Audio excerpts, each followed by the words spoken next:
Okay.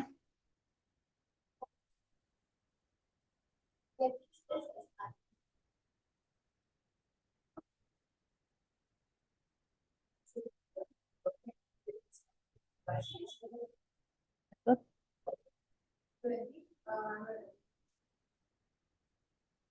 So I'm Vishnu, so I'm working in staff from engineering service.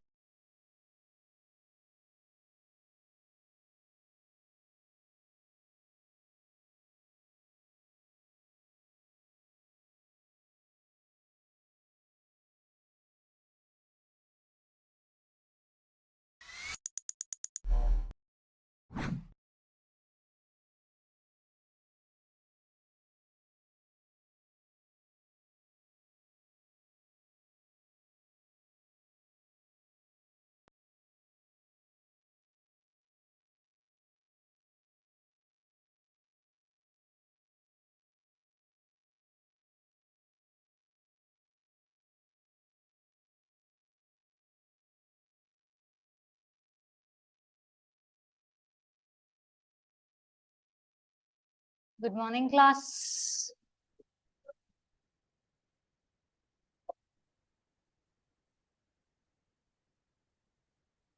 So we can batch polity.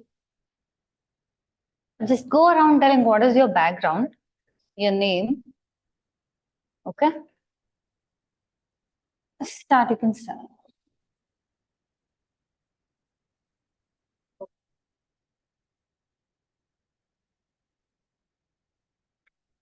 Okay. Good.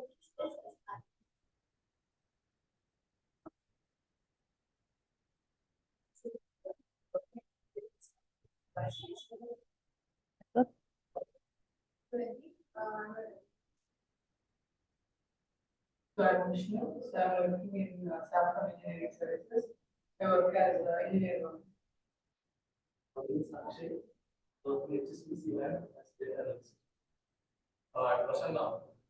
my master's degrees at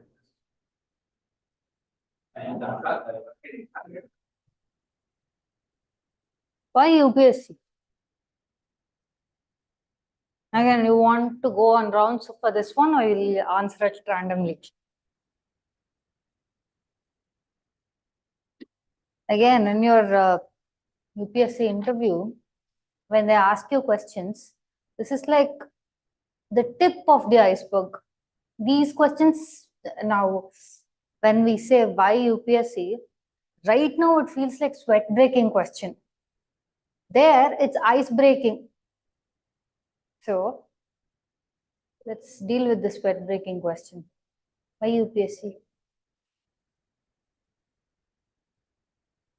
I'm going to start picking people and tell like this. Okay, let's just give it a shot. So, ma'am, start. Okay.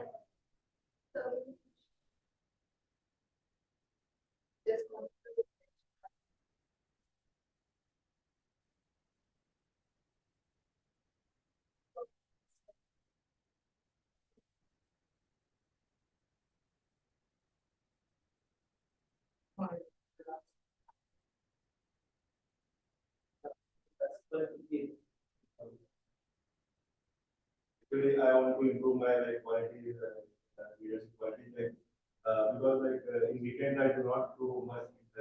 I am going with my friends and do some movies. So I'm not doing some to improve the I'm not having much things to do in to improve the society and to get something to my. That's why. I want to get into more focus.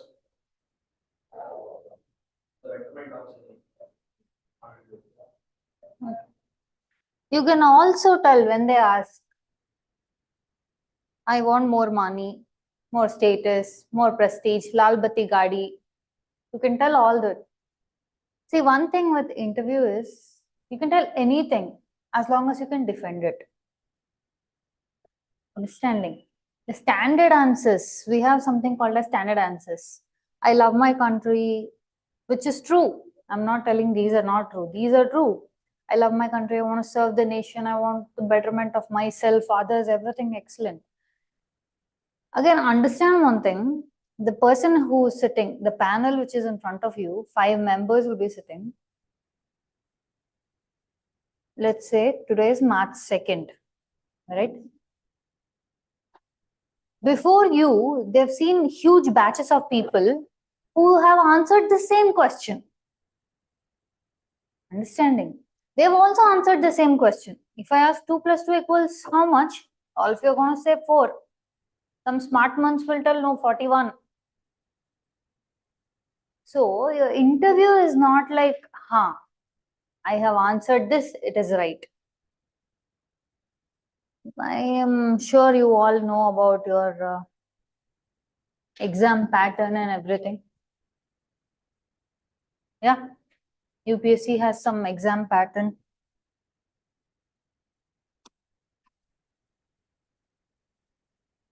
Something called prelims, mains,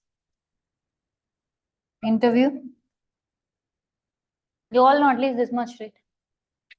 And there's something called UPSC, which you all, for varied amount of reasons, are trying to become. See, again in UPSC, which cadre do you want to get into? Okay, I'll just go around asking this also. Ma'am, IAS.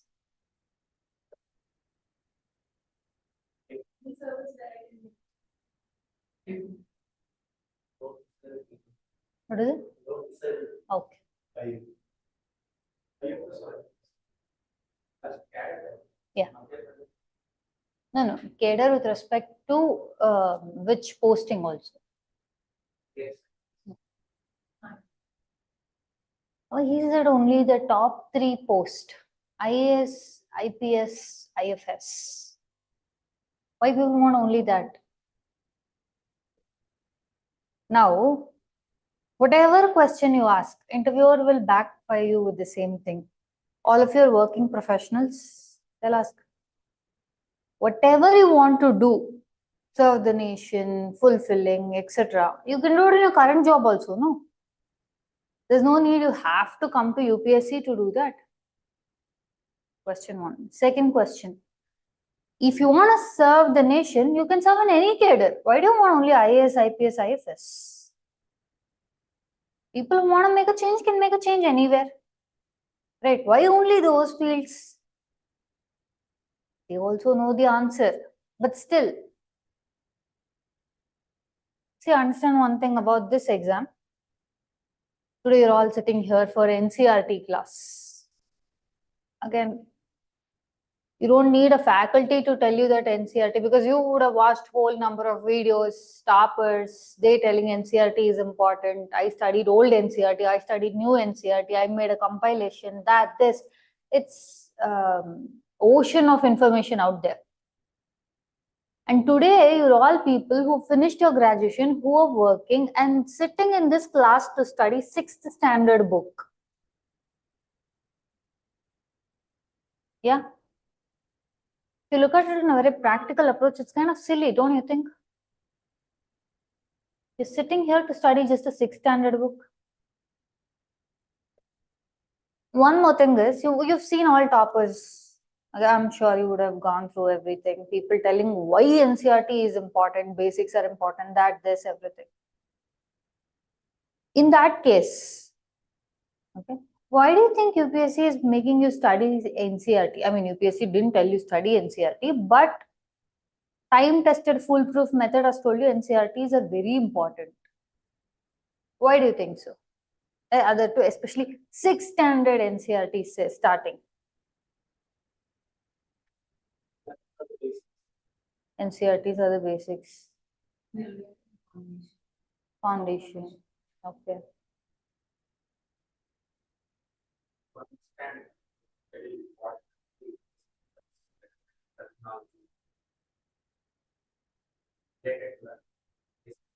Excellent.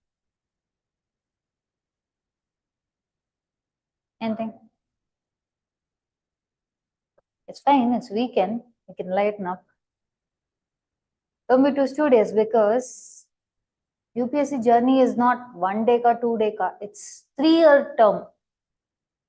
Whether you clear your exam in the first shot or in the next shot, it is still a 3-year process.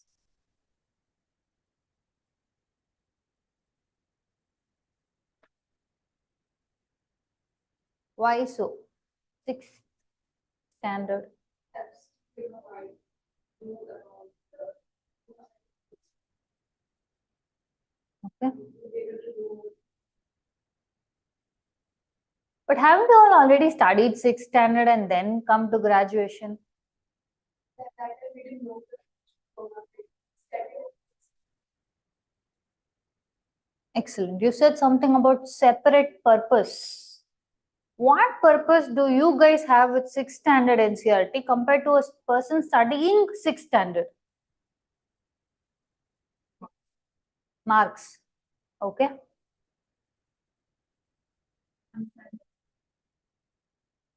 Okay. Understanding capability. Know the world better.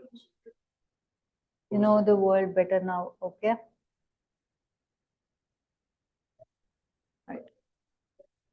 See, for whatever reasons you are getting into this field, any other NCERT classes done for you? History. Okay. Any other subjects are started, like apart from NCERT? See, whatever reason it is you want to get into UPSC or any purpose in your life, don't get into anything thinking I'll just give it a shot. That's the very common attitude. Why are you doing this? I want to give it a shot. Don't give it a shot. Take that shot. Meaning, this particular thing, the exam that you guys are going to write is called mother of all exams. Okay. Something about this exam, okay, makes people addicted. There are a lot of addictions in this world. One such addictions is this exam. I'm telling this exam as an addiction. If you see people out there, you would have seen 4th attempt, 5th attempt, and still I topped the exam. 1 year. Okay, you think, yeah, 1 year, I'll just give it a shot. If it works, fine. If it doesn't work, it's fine. When people say, it's my 5th attempt I've given and somehow I ended up in rank 1. I ended up in top 3 cadres. For them, it's not just 5 years. It's not 5 years. I told you 1 shot of the exam is worth 3 years. So it is 15 years of their life. When a person has given 5 attempts, it's equivalent to 15 years of his life. And each time a person fails, okay, see, one thing about this exam is, let's say you qualify this stage, prelims, you come to mains, okay, good, you qualified, you come to interview, but you don't qualify here. Next, you don't continue from mains, you go back to the prelim stage. You don't get do-overs in UPSC. It's either you're clean through or you're out. One thing about UPSC, like I told you, is have an attitude when you're sitting in this exam, like in this classroom for this exam. Do not sit like working professionals. Do not sit like students. Sit, stand, understand, talk, everything like you are already a bureaucrat. See, I'm not talking about your manifestations. What you manifest, you're coming back. No such things. When you're sitting here as a bureaucrat, your thinking level has to change. By thinking, I'm not telling you have to understand all the complex thing. You just have to understand a basic thing. Okay, a very basic thing. But if I give the same NCERT to you and a 6th standard child, both of you have a different perspective of the book. Content is same only. There's nothing new. I'm just going to give one book and tell both of you, read this and tell me about this. Understanding? The way you guys are going to present it is very different. Same content only, nothing new. But why you as a UPSC aspirant, you think you can do better? Don't think of yourself as a UPSC aspirant. Okay? If you will think of yourself like an aspirant, you will remain an aspirant. Think of yourself like a bureaucrat. Your thinking changes. Your development changes. Understanding. In this class, do not see right after you finish, let's say you clear up your interview. It's not that yes, day one they'll come here. You are posted to this as the district collector. Tomorrow onwards, that entire district is under your feet. No such things are going to happen. You will again sit in the class. Like how you sit now, you will again sit in the class with more rigorous timings. It's always the grass is greener on the other side. Right now it looks like this short. If I clear this, see, you've been accustomed to it, believing that yeah, if it is done, I'm done. For example, your 10th standard exams, people would have told you, just do this exam better, your life is settled.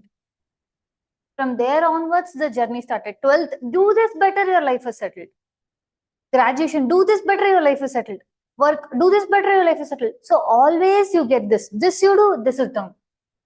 One thing you can be sure of UPSC is interview is done, life is settled as an IA. You still have to work double more hard. Understanding? So, if you have to reach this and then proceed further, see, when you sit in the interview panel, okay, mostly when I keep talking, I say interview panel, you have to think of yourself like this. First thing, whatever reason it is you're going to do personally, okay, you don't have to tell it out loud. Make sure it is not for giving it a shot. Okay, no matter how hard it is, at least one attempt, give it wholeheartedly. So much so that not sitting here like a student or an aspirant or a working professional, but like a bureaucrat. If you have to be here like a bureaucrat, then your preparation is not for this. Understanding? Your preparation is not for prelims. If you prepare for prelims, you will just stay in prelims. You cannot go to the next stage. Any preparation that happens in this class, that has to be holistic. All three should be covered. Why do I say that? See, when your prelims is done, you hardly get a time of 45 days. Hardly. In this first 15 days will go off you telling, I don't know if I'm going to clear this exam. UPSC has not yet released the answer key. I don't know whether this is the right path. All those things will happen. Humans only, no, not AI, right?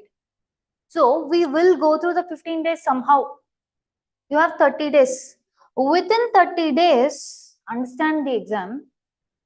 Always know one thing. Anything in life you're going to do. Before you start playing a game, understand the rules of the game. Whether you play that game or not is secondary. Always know the rules of the game first. Even if you're going to just sit and comment, know the rules of the game.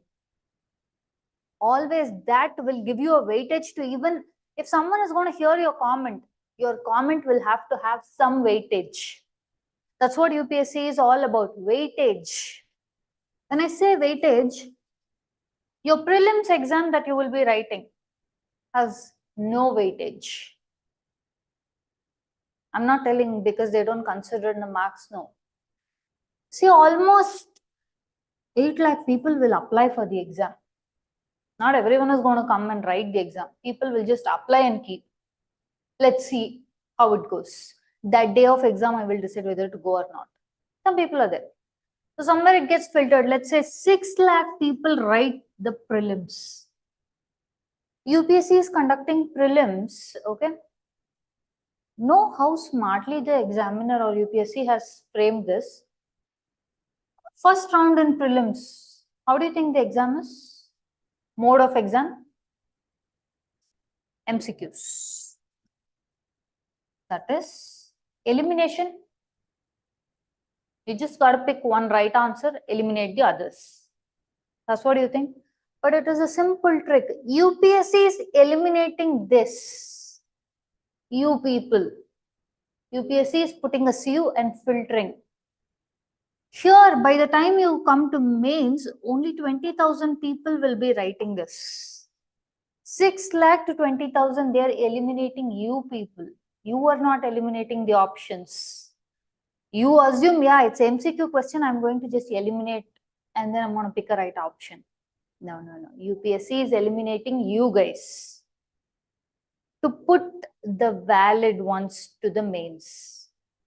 So this is strictly a screening exam. When I say screening exam, it is trying to find out who has the metal in them to pass through the stage. Understanding? See, I'm not trying to scare you. I can tell, yeah, just prelims, dude, study all these things and then we'll go into mains, but that's not reality. Someone has to give you the reality shot. Understanding? Most of the time, 90% of the time, you know where people get the reality shot? In the exam, after the exam, which costs them one attempt. I don't know, one attempt is worth 3 years of your life. 3 years ka whatever stress or whatever energy you would all use up here only. Understanding? So, people understand it here. Okay, this is not how the game is. This is not how the exam is. Understanding? Prelims, UPSC eliminates the people or eliminates people to make sure who has the metal to pass through mains. Now, when you come to mains, it's descriptive. You write the answers. See, in simple words, I'll make it as blunt as possible. Here is the only place where you beg for marks. There's no sugarcoating it. You just have to beg for marks. That doesn't mean you will write, sir, please give me marks in your family story, which means your paper will be disqualified automatically if anything outside the exam is there. When I say you have to beg for marks here, one more thing about UPSCs, 1 mark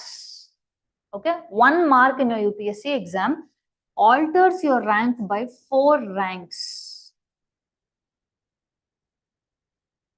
1 mark. Let's say you get 861. Your friend gets 862. But the rank variation is 4 ranks between just you two. Trust me when I say people have lost UPSC by just 0.5 marks. Understanding?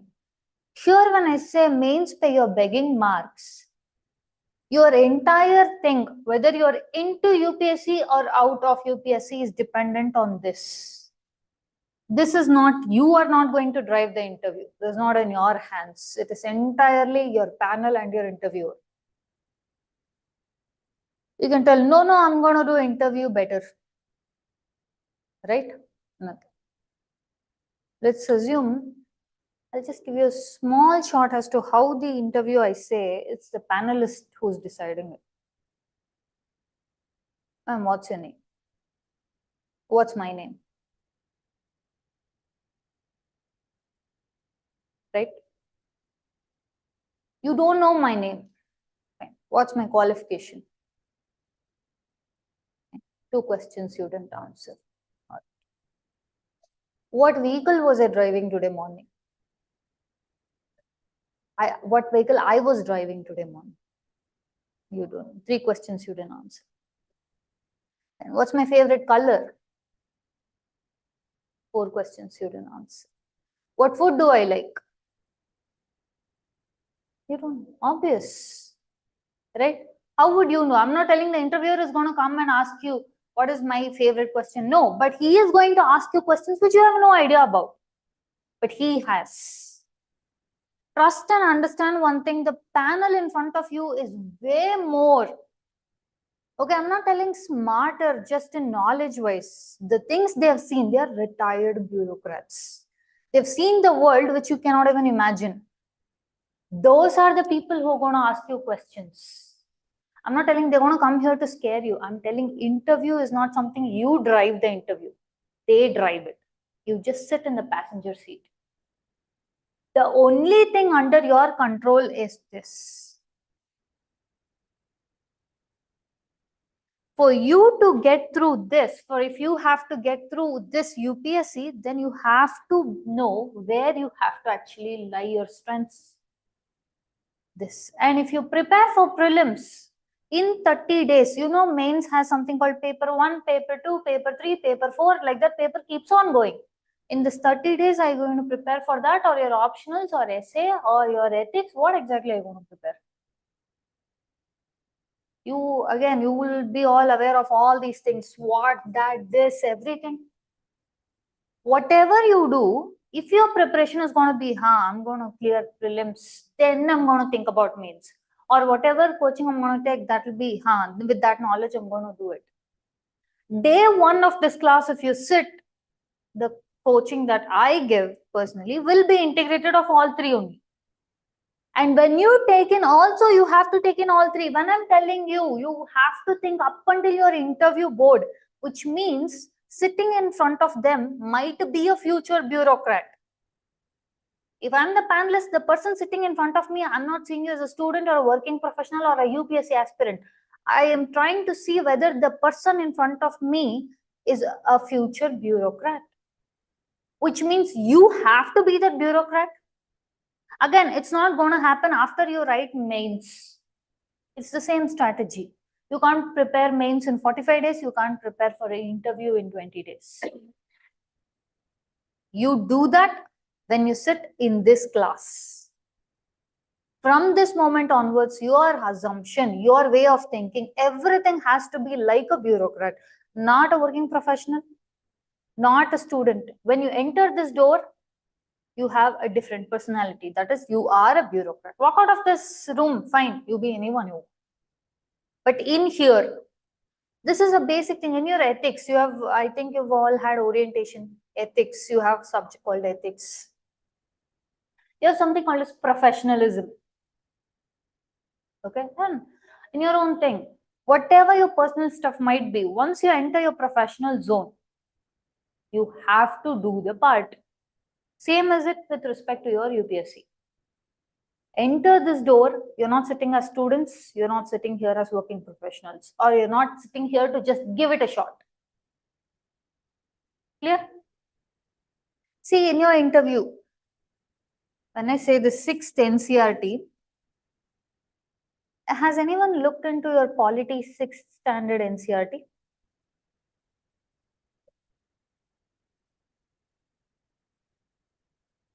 Should I go home and have a look? And one more thing, again, time and again, like I'm telling you, do not be like a conventional student. You're not the student sitting here, you are a future diplomat sitting here. Register that. So you have to do your homework. That is, put an extra mile. Because out of 6 lakh people, you have to come into the 20,000 lot. Out of 20,000, you have to come into the 5,000 lot. Out of that 5,000, you have to come into the 1,000 lot. And now you all mentioned IAS, IPS, IFS. So that you have to come in within 100 lot. You have to be the hardest worker. Understanding? Now your 6th NCERT, as basic as this is, Polity NCERT, if you see, 6th standard ka, its effects are there in your prelims, mains, interview.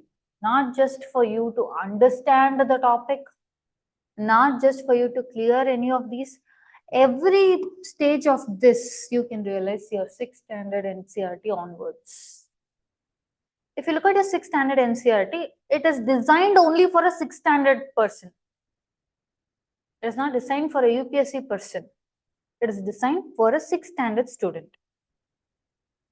The way it goes in NCERT is, again, if I tell you people to read it, it's easier for you. But when I tell you, when you were in 6th standard, to go through it, if you put a black and white worded book, the 6th standard child will get bored. They won't like it. They don't want to read so many stuffs. And now post-COVID, your government has did something called as rationalization of content. Meaning they don't want to burden the students. So whatever is necessary, relevant, okay, whichever topics are overlapping, they've cut it down short and made it crisp so that the mental load will not increase for them. So they have to make it like how a 6th standard person is going to understand. How do they start? Initially, they start with a story. Okay. These are all based on real events. Story like, Ramu did this, Somu did this, one more person did that, another person did this. slowly they introduce what the content is about a chapter. Okay, let's say diversity. This is one topic.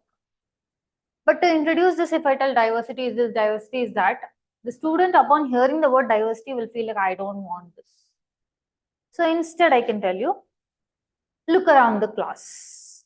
See if anyone is there like you, exactly like you. Or they'll tell, draw a picture of a human. Each one's picture is different. So basically they will tell, diversity means different. Like how I teach you. What is it? Diversity is different. And then the children will repeat it. Yeah, repeat it. Repeat it. Diversity is different. All right, tell it with a ring. Let me hear it. Go on, go on. You are UPSC aspirants. Go on. You'll know why we are doing this. Repeat the same words, but repeat it as if like you're a 6th standard kid. Diversity is different. Just tell it out. Go ahead, I'll wait.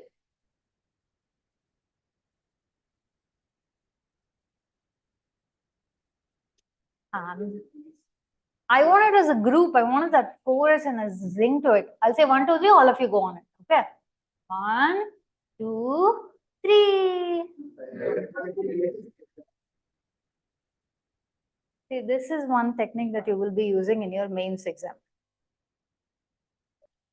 20 questions are there. Mains exam to write descriptive. When I say, again, you know, paper 1, paper 2 and all, your polity comes in your paper 2. Paper 1 has history, geography, Indian society. And in history itself, you have ancient, you have medieval, modern, art and culture, post-independence. Geography, you have Indian geography, world geography, society, you have Indian society, everything. Multiple topics are there. These topics in the class, you study as separate classes. But in the question paper, they are not going to segregate it, telling this is Indian history, this is Indian polity, this is Indian geography. You will be loaded with questions. You just have to answer it. I'm telling you as things are. By the time you come, if you are writing the exam for the first time, 90% of the time we have heard complaints is that I couldn't go past 15 questions. I couldn't go past 15 questions. My time ran out, or somewhere I planned it, but it didn't happen. And the same is the case with prelims. Your target somehow gets fixated. 200 marks. I'm going to score 180, 160, 140. Prelims, I don't want you to have any such assumptions. Your only role in prelims is clear the exam. Get enough marks, clear the exam. All the marks that I want you to focus is on your mains. Interview, like I said, it's not in your hands. Be it with respect to prelims or in mains. Okay, because you have multiple questions from different topics. Your brain has to snap instantly from ancient history to world geography, from world geography to Indian society. If it has to run in this way, again, we are not used to trained to in that manner. And again, when I say ancient history or this thing, you have to know all the contents to it. You cannot just remember the topic and forget it. Because there's two kind of questions. There's 10-mark question and there's 15-mark question. See, when I tell you, if your answer is exceptionally good, extremely highest form of answer you have been able to produce, you cannot get more than 8 marks. On an average, the best answer will be awarded 6 marks. That's it. Even if you write your entire research paper down there, you will not be given that easily above 6 marks. If you're crossing 6 mark threshold, see, one thing again I keep telling you, you have to know about the exam. You have to know the rules. If your paper crosses certain number of marks, it will be again evaluated. Understanding? If your paper crosses a certain amount of marks, that paper will be evaluated again. Let's say your paper has not even crossed 30 or 40 marks. No one cares. It's just put back. That's it. No one again reevaluates it. And you do not have the concept of reevaluation. No one is going to evaluate your paper again. Whatever marks you're stuck with, you're stuck with. That's it. Deal with it. If you get lower score, no one's going to bother. But if you're going higher score, it goes through another round of evaluation by a different faculty. So crossing this threshold is very difficult. And you have to cross the threshold if you have to enter into the mains. So the content you have to produce, okay, should also be like that. Most of the time what happens is, by the time you are going through 5th question, 6th question, somewhere this saturation kicks in. All of a sudden you go blank. Or you're stuck on a very silly concept, but you get stuck there. And that is mains or prelims or interview. Any point of this, your brain can't handle to get in more information. Because it's having too much overload. We have never used our brain that efficiently, no? So, but now it has to. And it gets exhausted.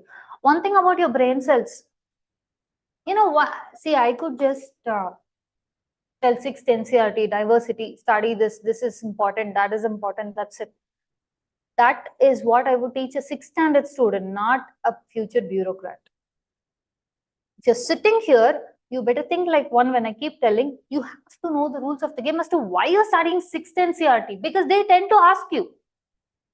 If the panelists ask you why you're studying 6th NCERT, you tell any question, you tell foundation, that this, you will always be back post with the question.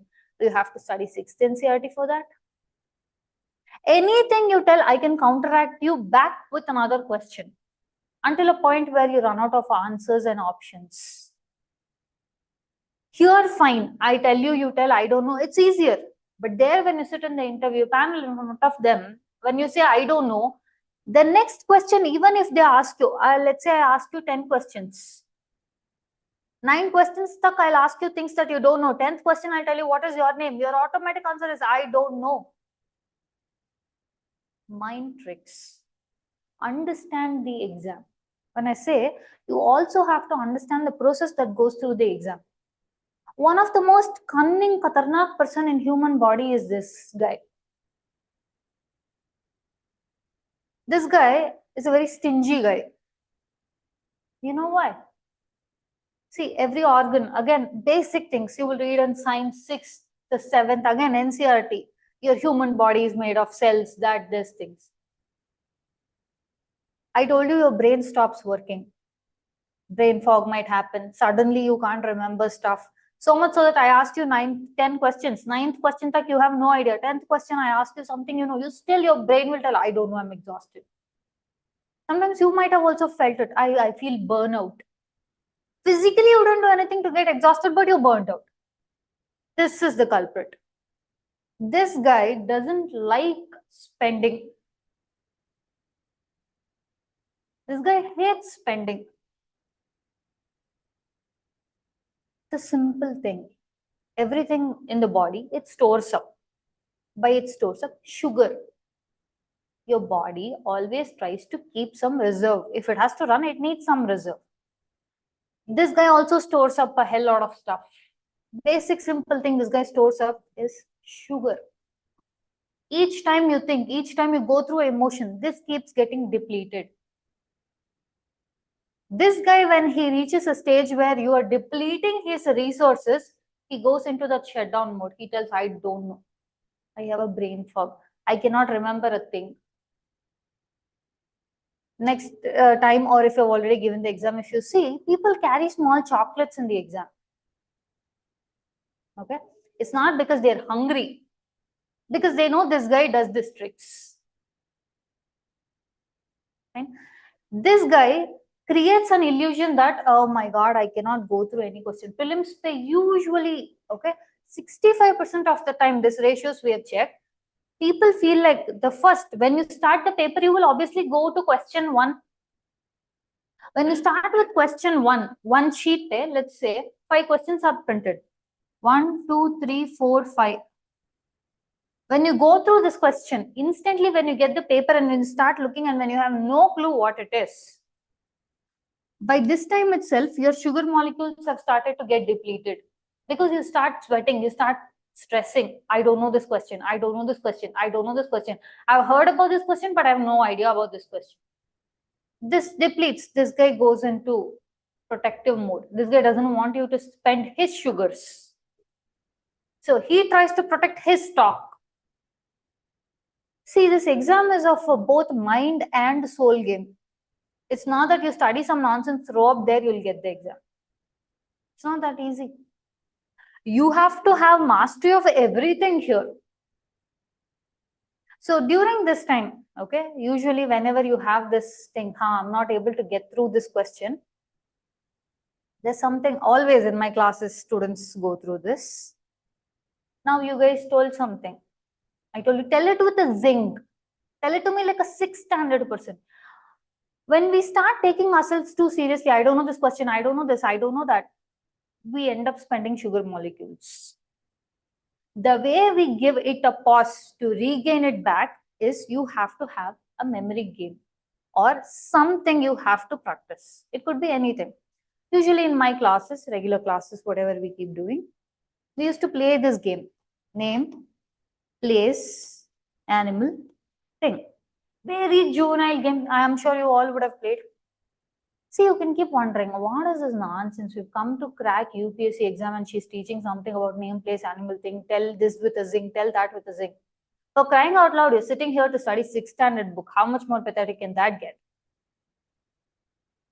All I'm trying to tell is, if they are telling this for a reason, then this is also for a reason.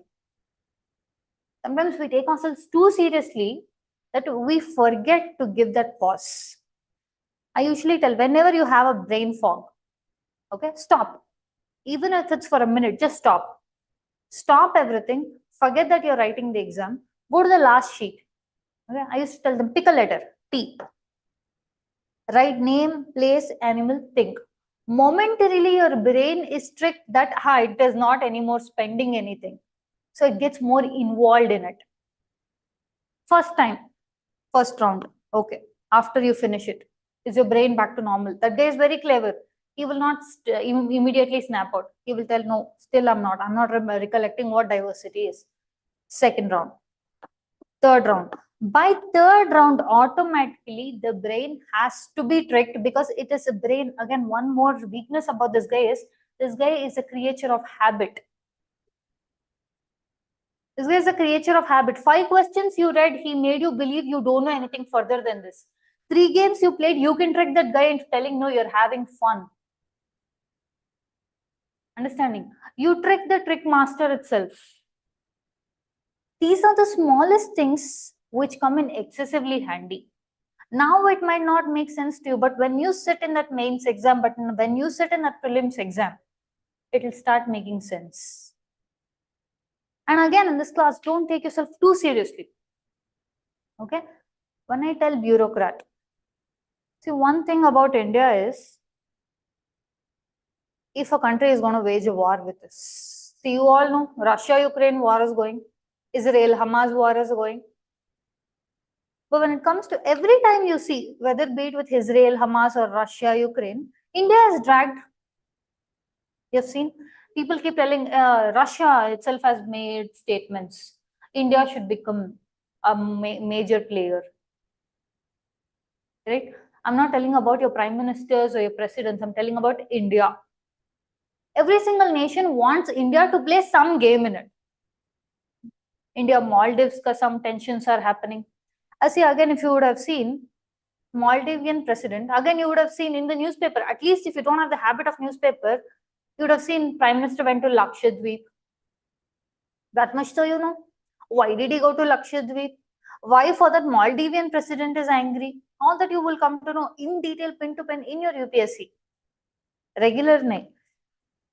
If he is doing that, people of his own government, of Maldivian government, are telling the president, you better ask Modi for forgiveness. But here I'm not telling the person, I'm telling him as the head of Indian government. They are telling, no, you have to beg for his forgiveness. Why? Because if India decides, then our tourism will take a huge hit. It did happen. We said, well, that Lakshadweep pic went viral, at least on that picture, so you know, it went viral. That's all we know. as normal people. But you inside this class will know what is the implication that has for two entire nations and how the bilateral relations will get affected. Understanding? So up unto that level, if you have to start thinking, okay, these classes are very important. Similarly, they start with a story. Your 6th standard NCERT, if you look at it, they start with some story. It's very basic story it is. Ramu is like this, Somo is like this. So what is the difference? Now do you see Ramu, Somo are different? Now what do you understand? Draw two pictures, this kind. Almost if you look at your interview panel, it is also like this. You're telling a story. You're telling them a story about a person you are. You think you are that they want to think. You may not be that person, but you think that you're going to make them believe it. But trust me, they see right through you and within 5 minutes. I'm telling you, they have seen a life that you can't even imagine. That is the section of people who are sitting opposite to you. In this NCERT, this is going to portray a prelims, mains, and interview. Initially, they start out with the story. They enter the content. And then they deliver what is the message they want you to understand. This is your mains answer writing. You start out with an introduction. Understanding? And then you deliver the content. Finally, you give an introduction, conclusion, which is what is your take on that particular topic. That is your mains answer writing. Your prelims, you would have heard people telling prelims is fact based. Obviously, right? It is you just have to pick one option. You think that you don't have to understand the topic, but rather by heart something and then throw it up here. But what happened was up until 2017, prelims was largely fact based. You have to by heart something and see if it is there. 2019 strictly onwards, your prelims paper changed. I would suggest to go home, have a look at 2016 prelims paper. Have a look at 2019 prelims paper. You yourself will know the difference. Completely prelims changed its game. Understanding? It went from fact-based to substantive knowledge, which means you can only answer the question if you have understood the topic. Earlier, it's fine if you didn't understand the topic, but you could get away if you knew the terminology at least somehow. They used to ask that in, that is, if 10 questions they're asking from polity, 8 questions were fact-based, 2 questions you had to understand the topic, then only you can answer the question. 2019 onwards, they changed it.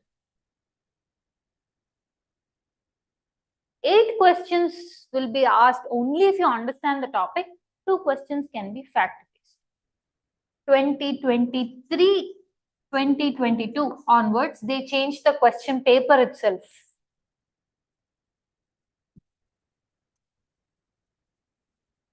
Earlier, they used to ask you which of these is correct. Now they ask which of or how many of these pairs are correct. Meaning you have to know every single option. Every single option, if you know about it, then only. There is no such thing called as elimination itself now. When UPSC is changing game, when UPSC is changing rules, you cannot keep playing by old rules. You might have been fit for the old game, old UPSC, but not for the present one. The UPSC version keeps updating.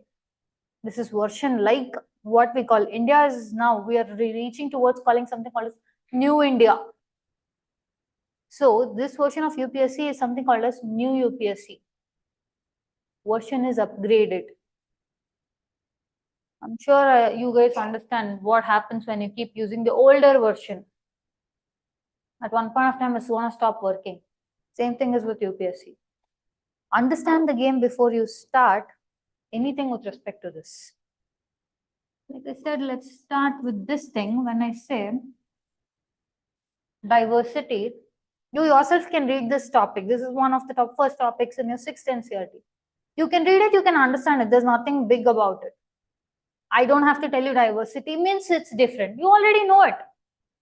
But what exactly it is that UPSC is wanting you to know from this topic is what you will be sitting here to learn. One more important thing is, see, your 6th NCERT has topics like diversity, unity, integrity, etc. Okay, but these topics, okay, are directly going to come as questions not in your Indian polity but Indian society in your mains. So just go home, look at your Indian society paper. Questions are directly this: diversity. When they take society class for you, yes, they will teach society, diversity, all these things, but you have to have an added advantage. See, let's assume all of you have cleared this exam. All of you sitting for mains, same class. You're going to write your mains paper. My question is, I ask, what is diversity? Right? About diversity, I have to ask you a question. All of you are going to answer almost somewhat similarly. I only taught you the content. I only taught you what diversity is. But if I have to pick only 3 people from this, there is something that I will look for. If everyone is just going to give me a common answer, do you think I'm going to pick everyone? I'm going to pick someone. Let's say I just have to pick 3 people. Then I need 3 papers that stand out. How is your paper going to stand out? I told you 20 questions are there in your mains. Okay. You might have 3 hours, you can assume. But per question, hardly you have is just 8 minutes. From the time to think to the last full stop you put on that answer, you just have 8 minutes. In this 8 minutes, where will you come up with new different content in the exam hall for your paper to stand out? That's where your NCERTs comes in. The knowledge that you accumulate throughout. Okay. Yes, this is Indian polity paper, but this can be neatly used in your society paper. There goes your paper standing out. You have to fall in this category. Per room, let's say there are 25 candidates. Per room, I'm telling. When you go to the exam hall, one entire building is there. Like that Pura India pe it is conducted exam. In that room itself, there are 25 papers. Matlab, you have to stand out in the top 3 in that itself. Understanding the competition. See, I'm not telling you to scare you. I'm just telling you to prepare you. Yes, this is hard. All of this is hard. No sugarcoating. But that's what we are here to do. Train you for that hard. All you have to do is just trust the process and give in to yourself. Give in and just take what we are trying to give you. You can crack this. This is not a very difficult thing. But again, it takes, your brain makes you believe, oh God, this is, most of you right now itself might be wondering, is this even needed? Did I pay too much? Did I make a wrong choice? Brain tends to do that. Because for him, you take sugar molecules, he gets angry. You gotta trick this guy. This guy is a creature of habit. People don't blindly tell you discipline, discipline, discipline, persistence. All they are telling you through discipline and persistence is just one thing. Creature of habit. One day 5 a.m. you wake up, he hates it. He hates that. He loves sleeping. Because he's not spending anything. He likes anything. Observe yourself. You'll feel relaxed, calmer when you're either sleeping or when you're not using up his cells, when you're watching something, when you're talking to people. Why? Because this creature of habit does not like spending. So much conjuicy this guy is. Of all the organs in your body, this guy is the most conjuicy fellow. Because this guy controls everyone, na? So he has to be that. If you have to trick this guy, you have to become the creature of habit. How do you get in from this 25 lot to 3 lot? Practice. Every day, everything will be given to you at disposal to make sure you fall into the creature of habit. The whole thing that we tell, discipline, hard work, all these, if you look at it innately, as a common person, you can say, discipline is needed, persistence is needed. But as a UPSC aspirant, as a diplomat, you have to see way above that and think, okay, this is just for this. For all the common people, Narendra Modi went to Lakshadweep. He had a nice thing. People saw it. It became a viral pic. But for you diplomats, it's entirely a different game. It defined and it was to change the bilateral relationship and boost India's tourism over Maldivian tourism. Okay, not in a bad way, but to protect India's interest over China claiming sovereignty. China's entry into Maldivian was threatening our sovereignty. So to counter that move, we had to come up with another move. But for common people, it was like, acha, that guy went snorkeling. He was sitting on the beach and doing yoga, looking at his clothes. This is common people. For you, diplomats, it's entirely different. And one thing, why we had to tell all this is, in history of India, that is, I'm telling after 1947, India has never waged a war on its own. It's always defended, but never waged a war on its own. And also, you know, countries, name any powerful country that you know. US, right? So pretty much in anything you will have the answer USA. But in only one thing, USA is not the answer, India is the answer. That is, who is the leader of soft power diplomacy? It's not USA, it's India. In the entire world, the leader of soft power diplomacy, that is, you run the administration or governance through this diplomacy vis-a-vis diplomats. India is the leader, supreme most leader, even compared to USA. USA tells its own administration to look at India's administration. Because we are run by our diplomacy and diplomats. If India is trying to pick that from you people, then imagine how you should be. Our strength is not investing in military. Our strength is not in fighting war. Our strength in investing in diplomacy. Our strength is in UPSC. That is why India still today is the leader of soft power diplomacy. World War II happened, everything happened. From now onwards, okay, from World War II onwards itself, you can take it, that is from 1947 onwards, every country, wherever war has arisen, okay, somehow they have to make an appeal to India. Why? Because India is a major player who has a weight, be it in UNSC or be it in UNGA or be it in WHO, WTO, any place. India has a weight, and that is because of this. And this is the post that you're going for. Understanding? So that is the weightage that you carry. When I said about UPSC ka weightage, understand the weightage that you play. You're not going to sit and simply sit somewhere, post it in your cadre, do something and come back. No, your weightage is way more than that.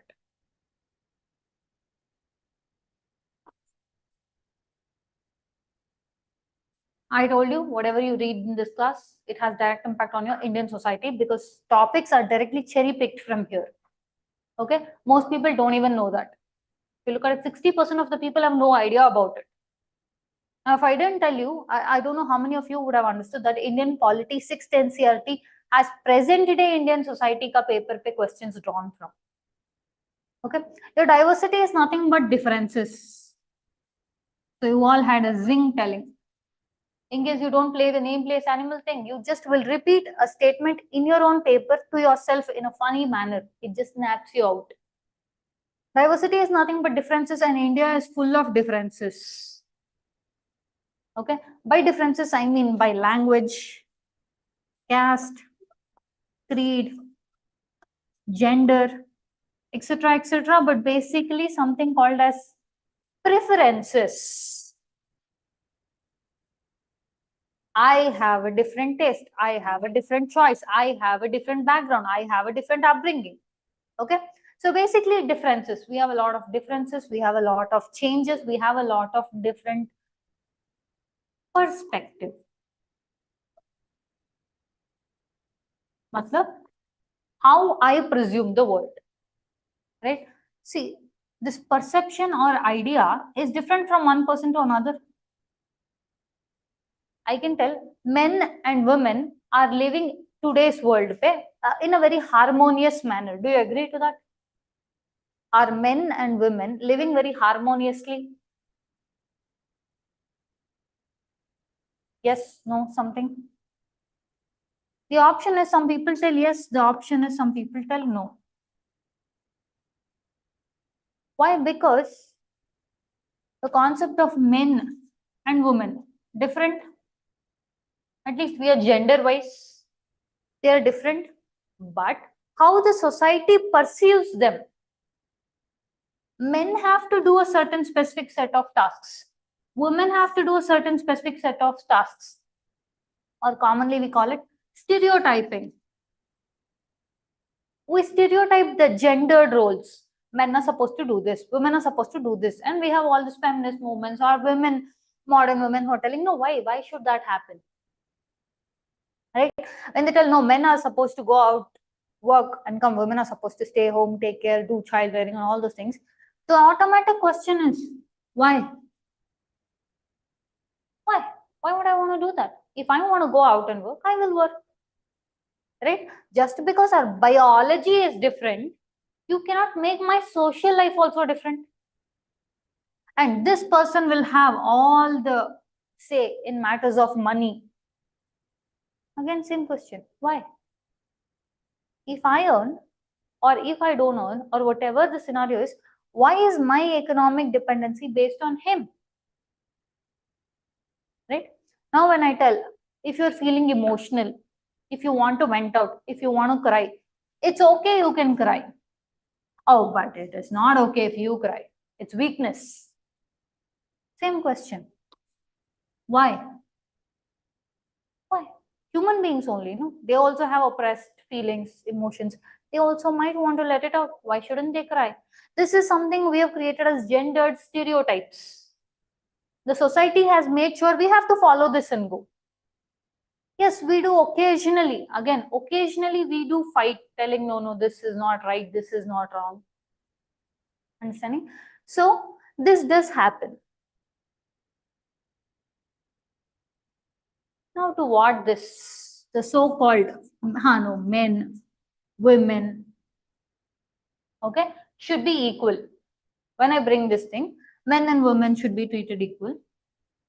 The society is so complex, right? Because when we say society is complex, it's because society is very layered.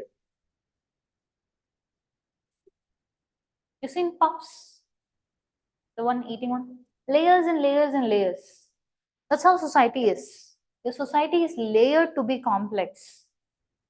Because we are seeing multiple layers, we think it is complex. When I tell men and women of this nation, they have to be equally treated. There'll be a new section.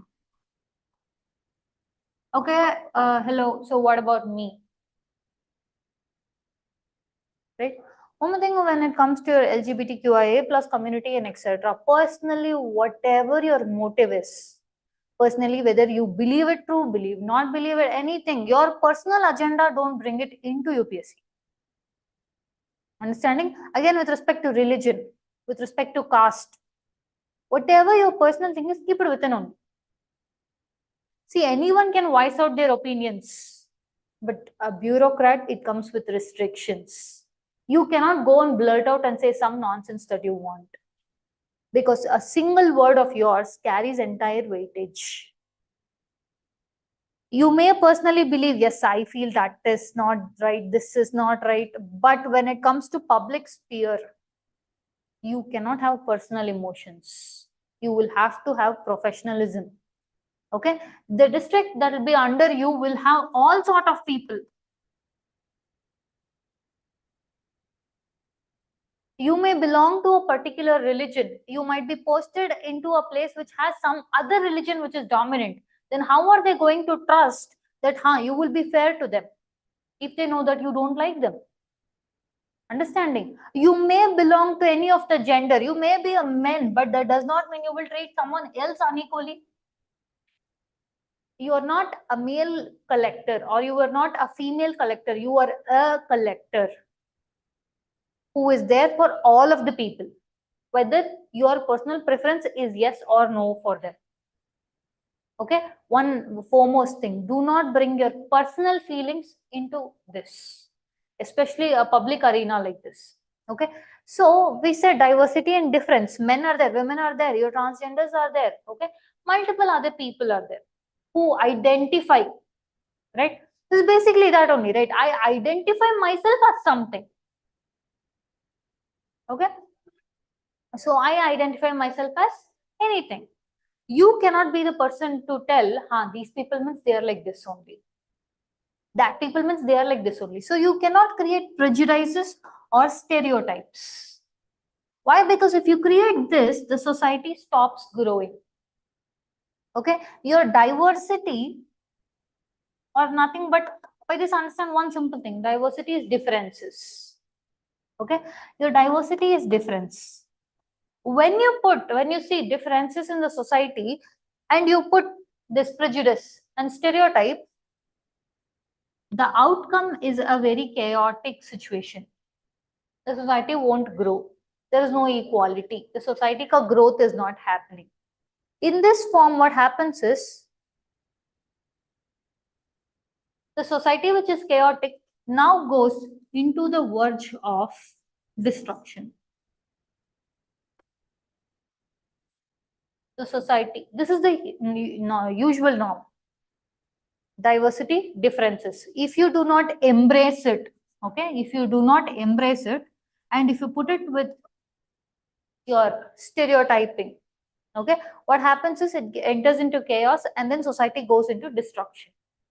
Now, you as diplomats, the whole point that you are studying this 6th standard kid, chaya, this is bad. That's all. You, UPSC studying ke liye, you will now, the role of you is to make sure the society does not enter into destruction, it doesn't enter into chaos, which means you shouldn't put stereotype. How do you not put stereotype? The diversity should be embraced, accepted. Matlab, you accept the differences. Understanding? Yes, you are of a particular religion. Okay, you're a Hindu, you're a Muslim, you're a Christian. Fine. Now, in this particular country, okay, that is India, there is no such thing called as state religion. India does not have something called as state religion. But India has something called as major religion. Again, India is not telling that. India pe there is one religion that is major. Let's say Hinduism. But there are also other religion. Islam, Christianity, Sikhs, okay, multiple religions are there. Now they are in the minority. Now when we use the term minority, it should not be used or taught in any derogatory manner. It is strictly from numerical point of view. Numbers. Majority people in my country practice this religion. There are other people who are lesser in number who practice this religion. That should be the only difference between majority and minority. Not whether they are stronger, these are weaker, no such things. Okay, it is strictly numerical basis. Now, this section, there is a chance, I told diversity is there, which means differences are there. Yes, because they are practicing multiple religions. There are usually chances for people getting stereotyped. This religion people means these people are like this only. That religion people means those people are like that only. Okay, it's very easy to put a particular set of people under particular list. That affects these people. That affects the rights of these people. Just like you, they also have the right to be. Whatever things you are getting, they also are entitled to get the same rights. Because they are in a minority and you do not, because they are different from you, if you do not embrace or accept it, it leads to again what? Chaos, destruction. You as a bureaucrat are present only to make sure this doesn't happen. See, in a simple term, I'll tell you, your bureaucrat in an entire vehicle, the role you get is an engine oil. You just are there to make sure the functioning organ should run smoothly. That is your role. You are not going to change anything. You are not going to become that avatar Purush. No such stuffs. The role of a bureaucrat is just to make sure everything runs smoothly, be it your vehicle parts or government parts. Okay, the government keeps changing, but the bureaucracy doesn't keep changing. That is the one that offers continuity. Today, some BJP government can come. Tomorrow, Congress government can come. Tomorrow, some other government can come. But people are still continuing only. How are they continuing? Because of bureaucracy. This is what they are trying to make sure you get it from the 6th standard NCERT, and that is why the questions they are asking is like that.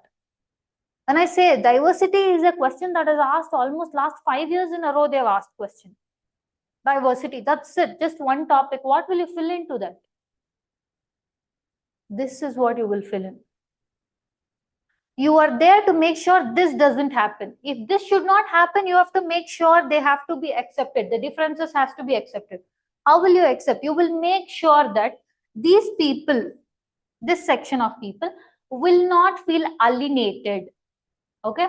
These words are important. Alienated meaning separation. Okay? They should not feel separated. See now, look at how the strata or the layers of this particular topic goes. You all know people keep asking for separate nation. There are something, Palestine, your northeast Nagaland. You will study this in Indian security issues. Understanding? Indian security pay, you will read this topic. When they are teaching you in Indian security, they are not going to come from basics as to why they are feeling alienation. But in the interview, they will ask, why do you think those people are asking for separation? Why people are telling, I want separate Punjab land, I want separate southern land, Dravida? Why people are asking you, they want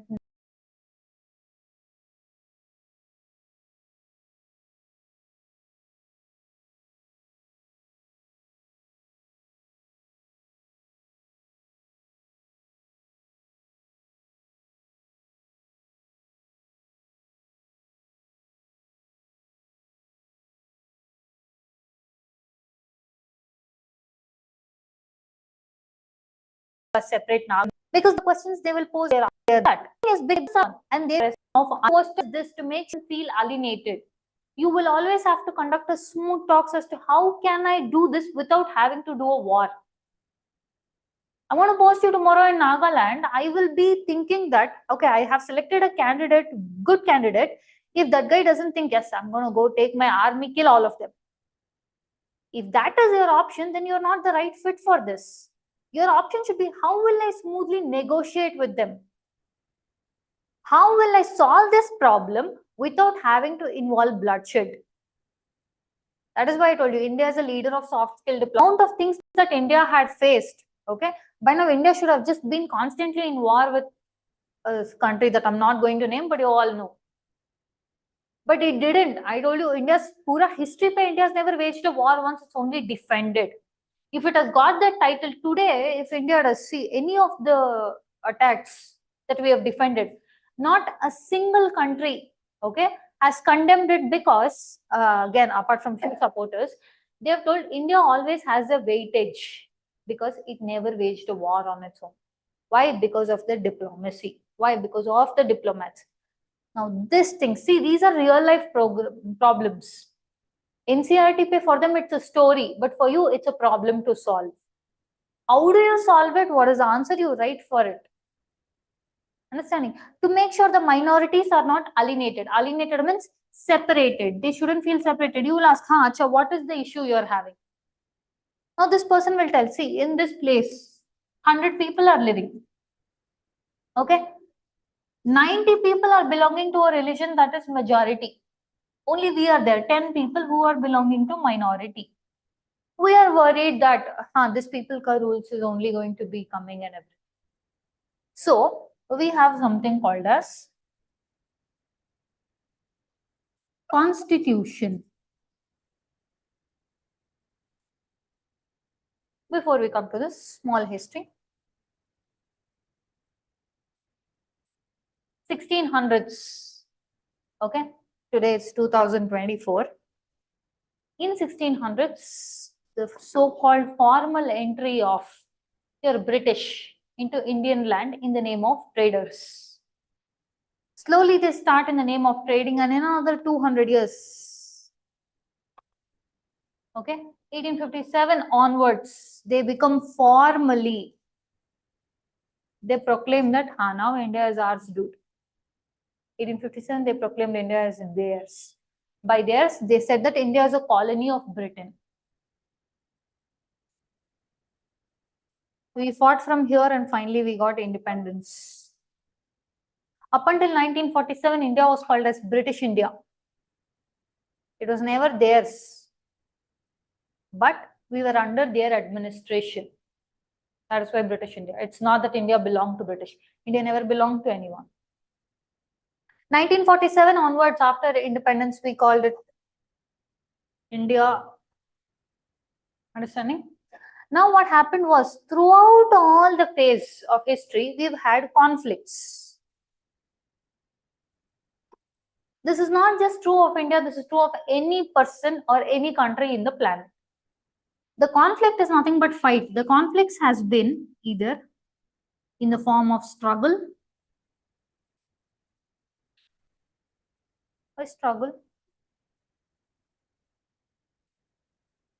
class conflict. Now we have heard of this rich, poor. If I tell you rich, poor, automatically a picture comes into your mind. Who looks like a bad guy here? Who looks like a good guy here? See, rich or poor, understanding, is people's economic status. Understanding? Usually, most of the times, because they have things at their disposal, thank you, Raya, and because these people are lacking of those amenities, these people have always had a say. The majority here, okay, I'm just telling here, they have things at their disposal, resources. They will dictate things for them. Understanding? To an extent that, okay, this section will keep on putting up, okay, this people during pandemic time. Yes, our country vaccines were given, even free of cost. But multiple countries, okay, majority countries, they could only get vaccines if they could afford them.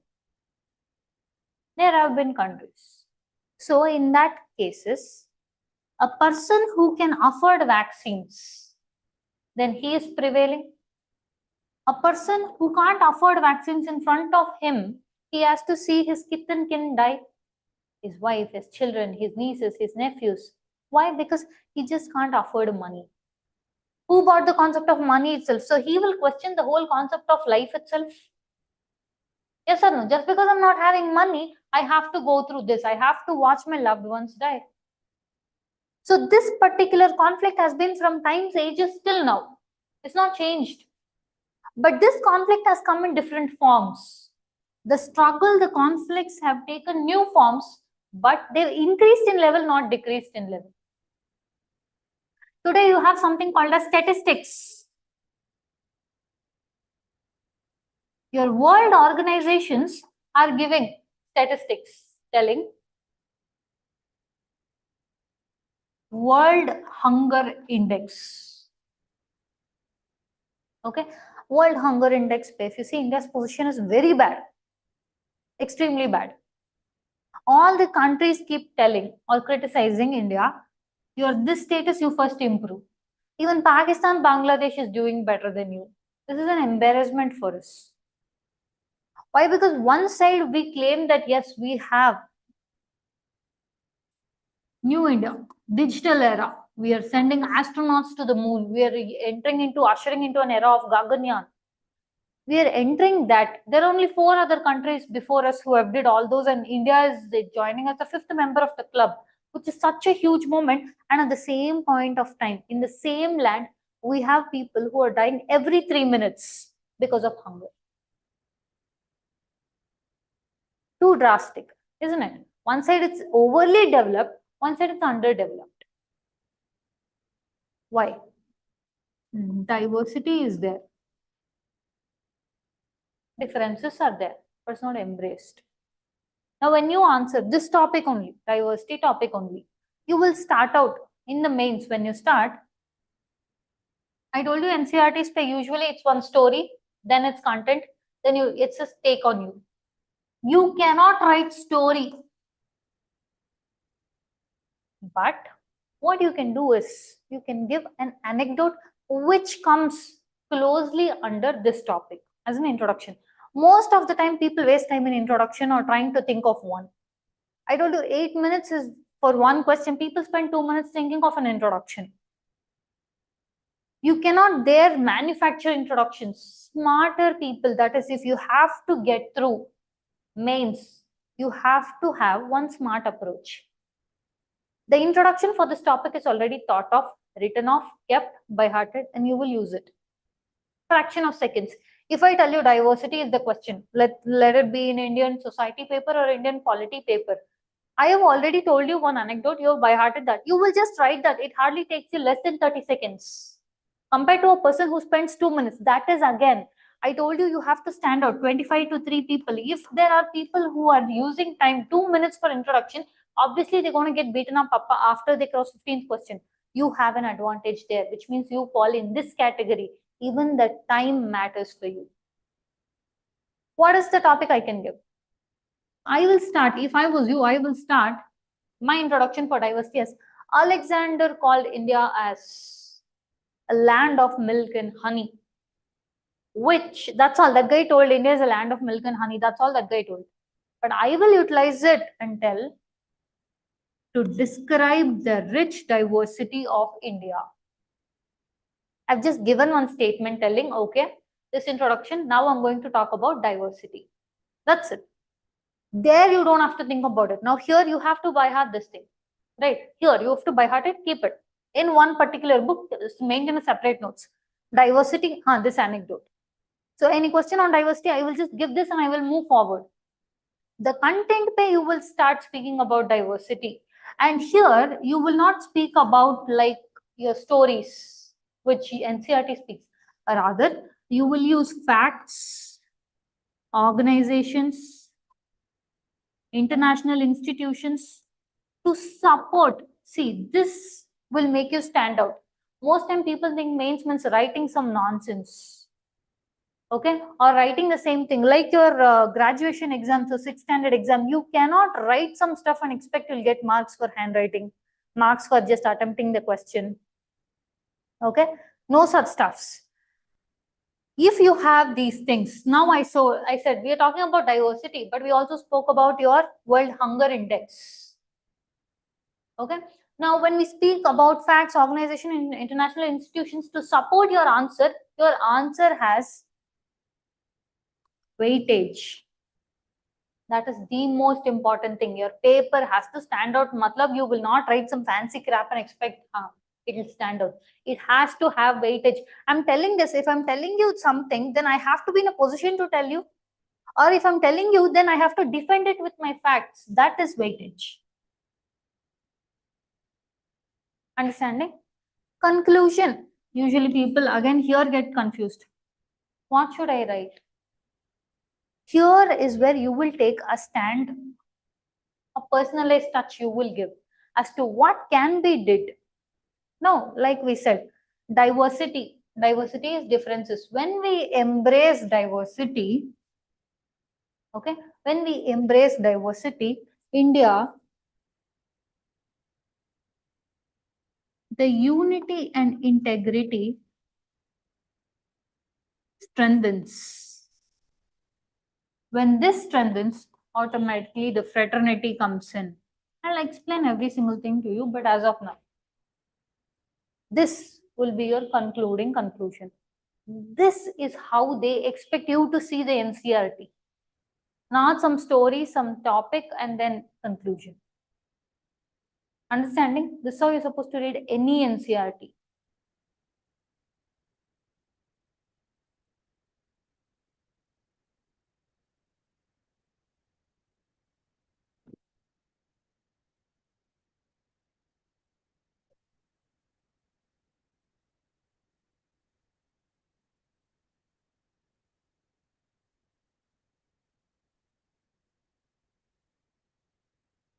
Okay. Someone please read this out loud.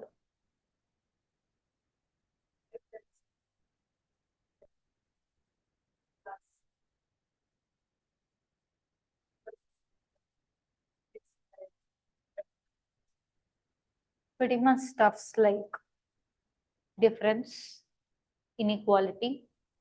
Okay. Terminologies are not something that now here we'll discuss this. Someone please read this.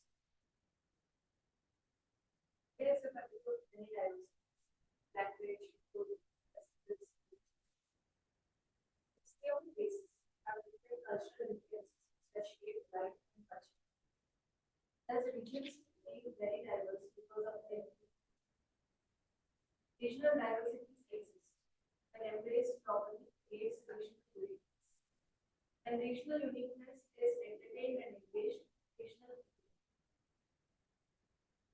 India has states, multiple states.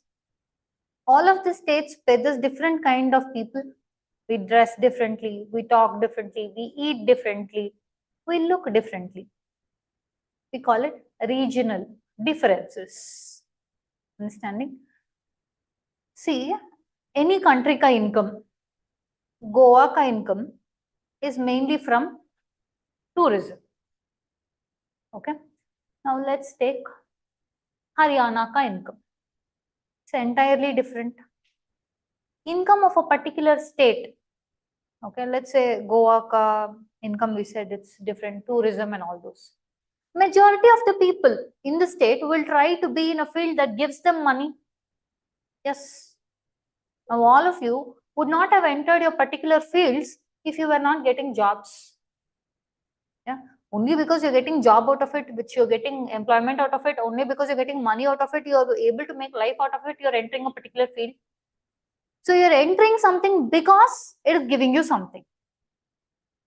Now we said Goa, mostly people there would be engaged in some sort of tourism sector. Like someone might consider, okay, I'll own few vehicles and I'll give it out for rent. Goa pe, this guy who decides, fine, I'll keep 2-wheelers and 4-wheelers, I'll just rent it out. He is making an income out of it. Haryana pe, if the same guy thinks, I will keep few vehicles and I will rent it out, will the same thing be feasible or smart for him, or will he be able to make money out of it like how the Goan guy is making? Right? There is a difference. Difference is there and you have to act accordingly. The state has to function accordingly to make sure that person earns like that. Understanding? Now look at this. Regional diversities exists. When they are embraced, meaning accepted, they create regional uniqueness. Regional uniqueness. Again, that is why whatever is happening in Goa makes it Goa. Whatever is happening in Haryana makes it Haryana. Haryana shouldn't try to become Goa. Goa shouldn't try to become Haryana. Understanding? So we have to embrace the regional uniqueness.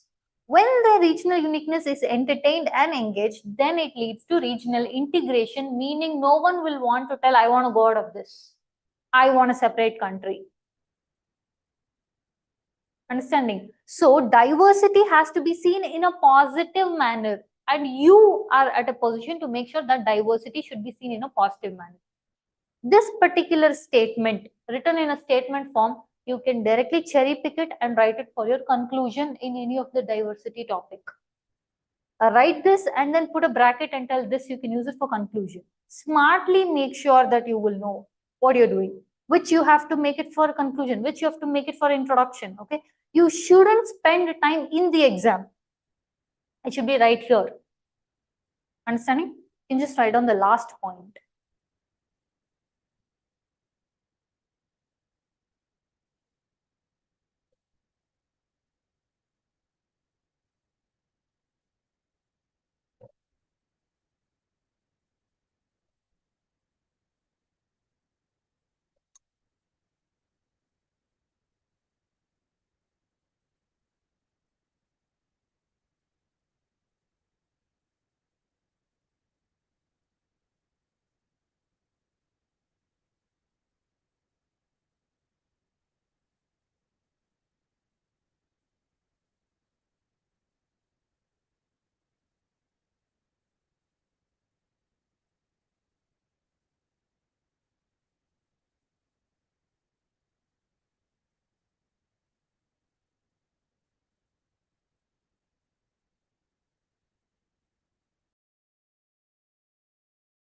Getting that source of economy, meaning they live a life also like that only. So their livelihood is dependent upon geography also. Okay. Also, see, we have ample number of riverines, rivers. Okay. hills, there are particular places you see deserts, Rajasthan. Now they will think, we'll organize a desert festival. You've heard of Coachella? They can think, fine, I'll organize Coachella. Meaning, it's a big land. People will come in from all stages of life, walks of life. Foreigners also will come in, they'll stay there. We can organize nice festivals, we can all have a good time, earn income out of it and go back. Now, if Meghalaya thinks the same thing, will organize the same sort of Coachella, right up Rajasthan is here, Meghalaya is here.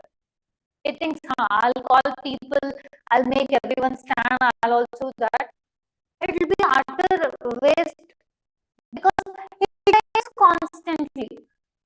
So, who will just want to party in rain 24/7? It's not going to work out, right? So, people of Rajasthan and people of Meghalaya, they have different food, they have different economic generation, okay?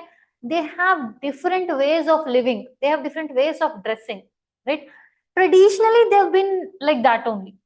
That is, from longer period of time. The history, now if you see Rajasthani people, Karnataka people, Tamil Nadu people, they all have a way of dressing, they all have a way of eating. Why? That history is like that. Why is the history like that? Because it is interlinked with geography. Understanding?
Done?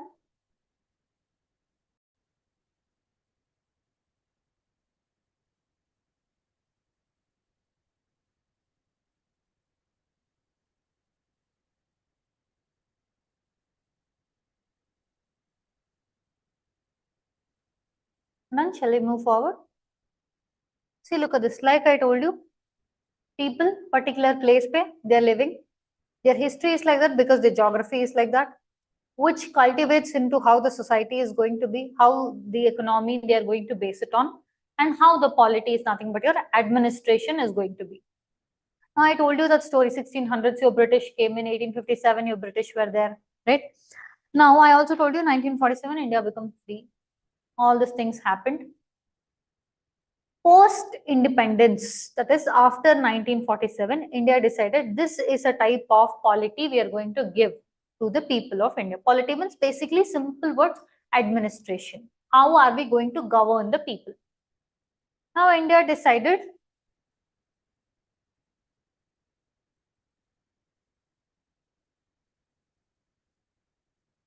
yes, I'm going to administer the people. Now India will be administered by Indians. Simple slogan. Post-independence, one word if I have to tell. India will be administered by Indians. Okay. Now for me to do this, I have to set up a governance or a system of framework as to how will I run the government.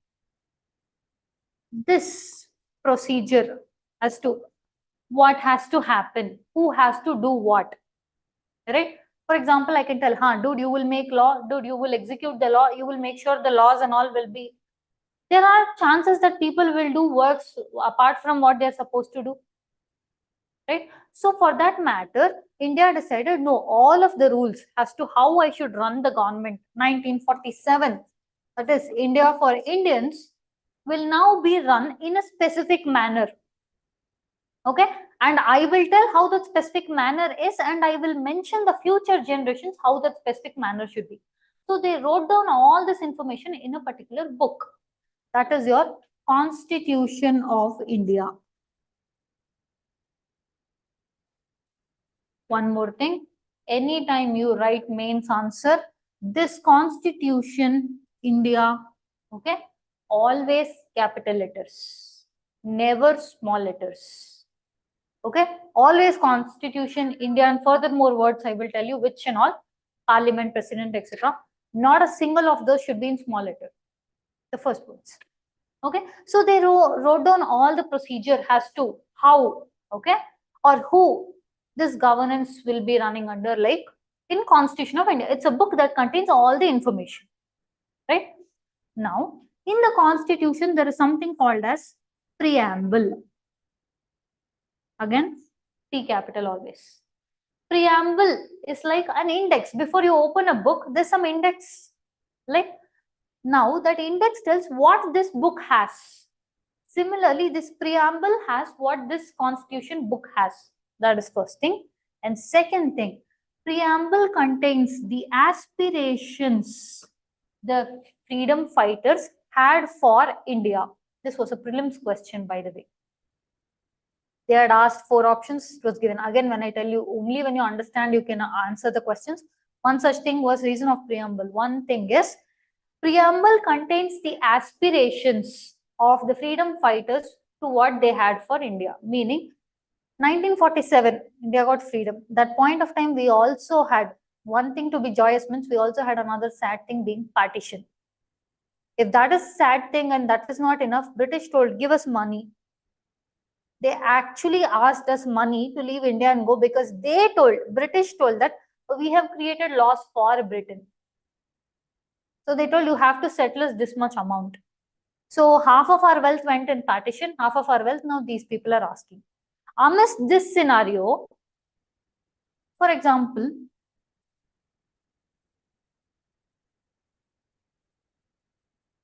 again we said diversity, difference. Multiple people live classes, that is your rich also are living, your poor also are living. They are getting higher educations, good education. They are getting employed. Let's assume these people are not given any education. So where will they find the employment? Right. I mean, employment to high earn good standard of living. It's not their fault education system is high or it's costlier.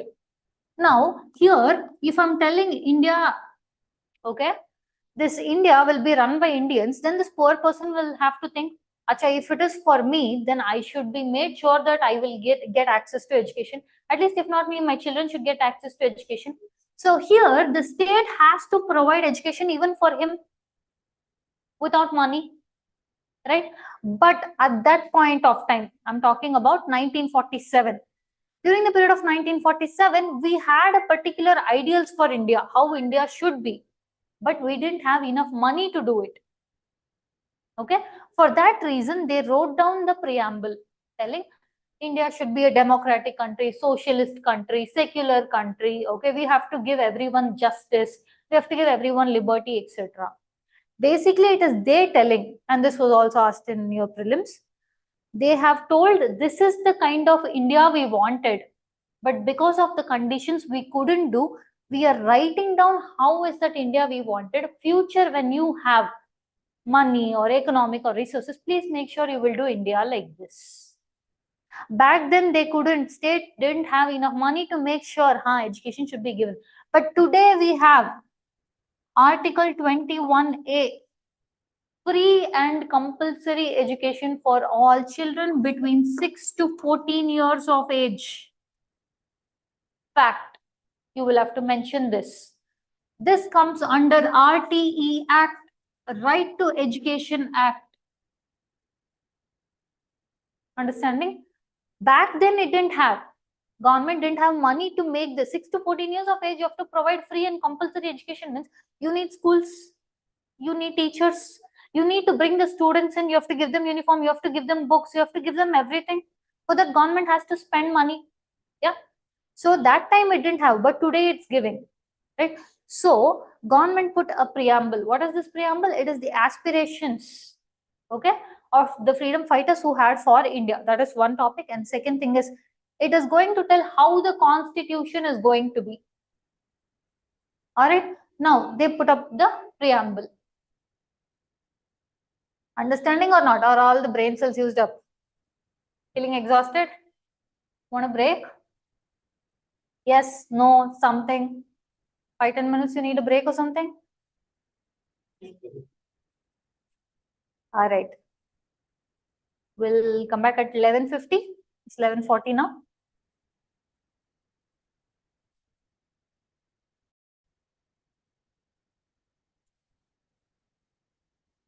People still have to come, or is it okay? From now on, start reading newspapers. Do not confuse political news as polity. Polity is different, political news is different. You in no way need any political news. Prelims, mains, or interview. Okay. Also understand one thing. This newspaper is not made for UPSC aspirants. It's for general public. You have to pick what is needed for UPSC. Here, slowly in the class, it will be mentioned what, when. Okay. Brain guy is back on track. Preamble. You at least know the word now. So now this preamble pe, it is stated, India will have certain set of ideals. Also prelims question. India will have a set of ideals as to what kind of country India will be. Socialist, sovereign, secular, democratic, republic, etc. Slowly all these will be explained in detail. This is just NCERT class. So now what happened? This particular preamble, if you cross, actual constitution starts. Okay. Like chapter 1, chapter 2, like that they have article 1, article 2, article 3. Okay. Like that. Accordingly, they made constitution made 3 zones: legislative, executive, judiciary. It's fine if you know these things. I mean, everyone will know these things. Still write it down in your book like it is a very basic thing. Constitution made these 3. We teach it in the class, and still after you go to advanced classes, when we tell judiciary and who made it, we tell did legislature make it or did executive make it? Okay, so that's what I'm telling. Even as base as this, just write down from here. Constitution created legislature, executive, judiciary.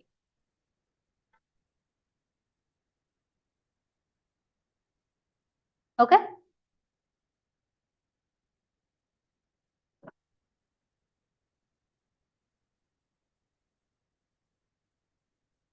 India is for Indians. That is the motto post-independence. India is a pretty big land.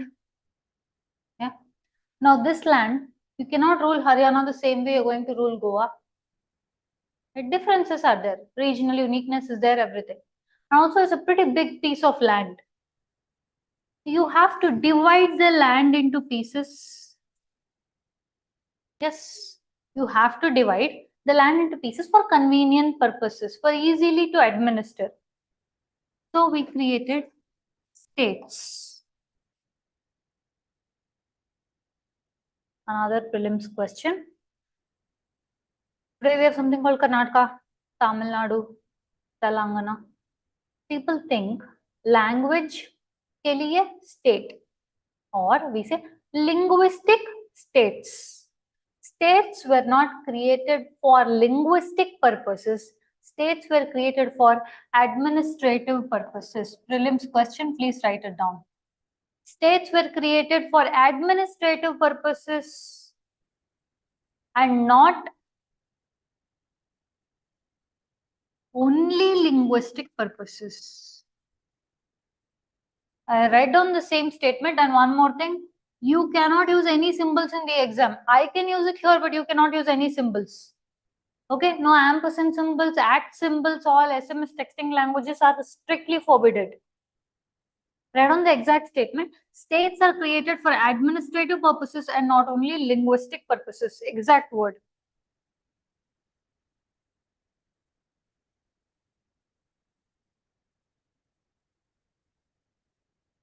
Done? Before British came in, we had kingdoms. Marathas, Mughals, Sikhs, Rajputs, Cholas, Cheras, Pandyas. Basically, area of their control. Okay? British came in, they tried to keep area, okay, entire India under their control through provinces, presidencies, chief commissioner provinces. Okay? 1947, British left. We also got partition on one side. We still didn't have anything in the form of concrete India, what it is now. Rather, at that point of time, to administer the people, the states we had was called as Part A states, Part B states, Part C states. We didn't even know what to call them. British had kept them, we just kept it. 1928, okay, Motilal Nehru, dad of your Jawaharlal Nehru, they tried to draft one constitution telling we will give the people linguistic provinces. Linguistic provinces means particular language के लिए will give particular province.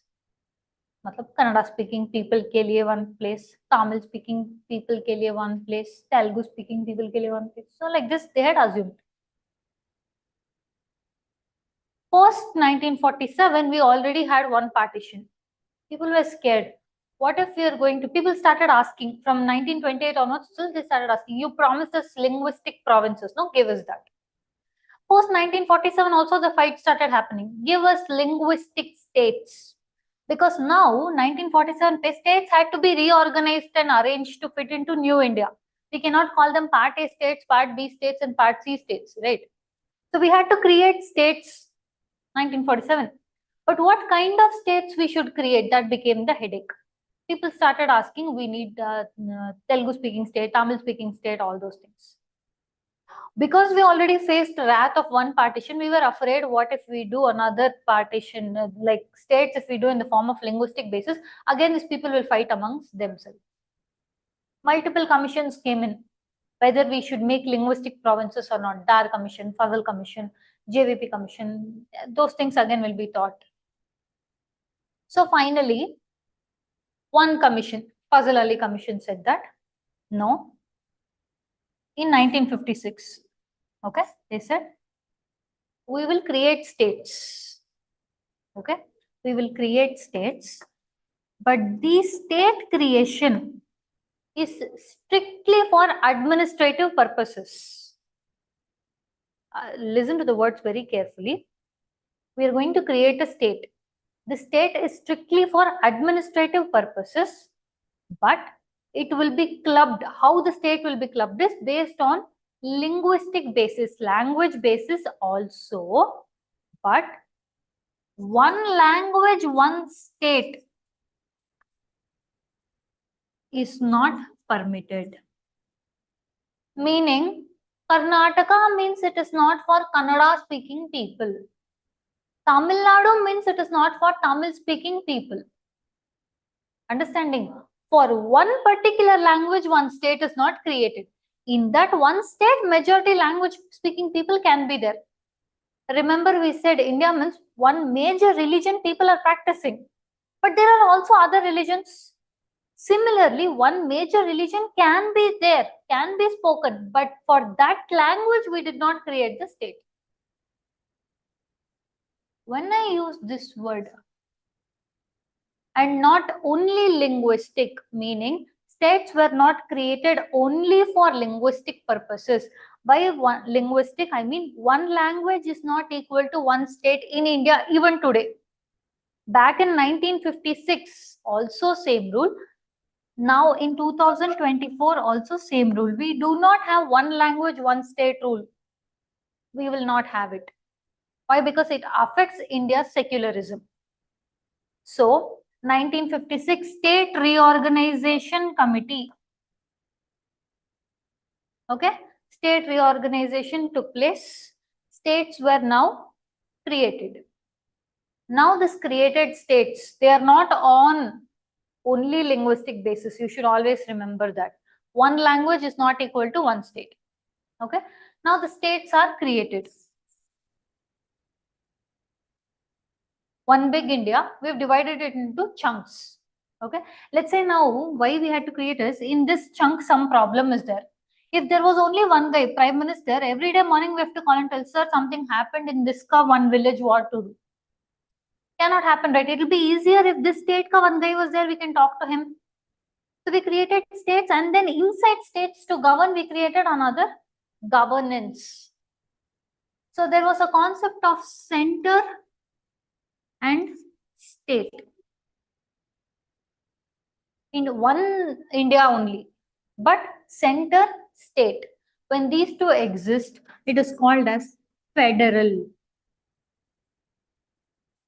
Federal system of model, meaning power is distributed. Prelims question. Federal meanings power distribution.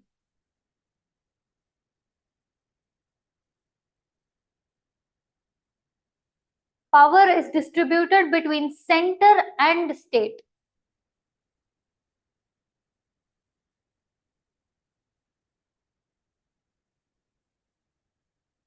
Understood? Now further in the state itself, there are multiple villages, everything and all, right? Cities. For each and every city pe, village pe, whatever happens, you can't call up the CM guy and ask. For that place, the immediate solution, if something is needed, there should be a person. So we started with, again, we divided the state further to call it Panchayat and municipalities. Okay. Country was divided to form states. States are further subdivided to form panchayats and municipalities. So we have something called as center. We have something called as state. We have something called as panchayat and municipalities. On the whole, we have a three-tier government. Important, write this down. India has three-tier government.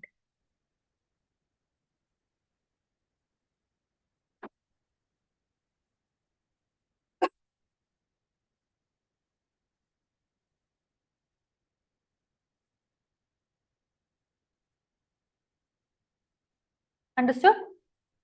In this 3 tiers of governance, it's as simple as this. Now, if you divide a place, we have something called as village. We have something called as city, towns, etc. Yeah. In the villages also. See, I told you preamble, right? Preamble. Aspirations they had for how India should be. India always wanted, or Indian leaders always wanted, political democracy.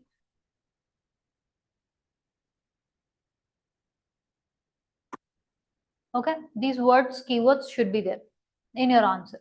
India always wanted political democracy, meaning whether you're rich or whether you're poor, you should have the right to determine who will be there to govern you or administer you.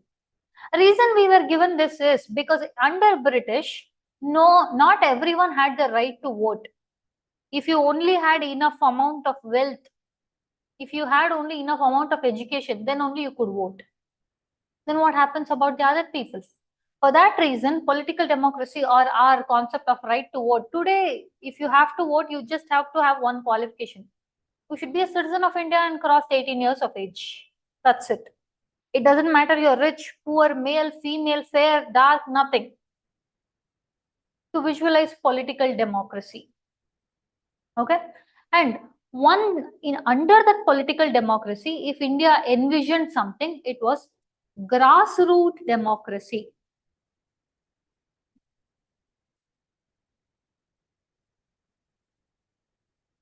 Grassroots democracy meaning people from the lowest or from the bottom of the governance should be attached with the governance.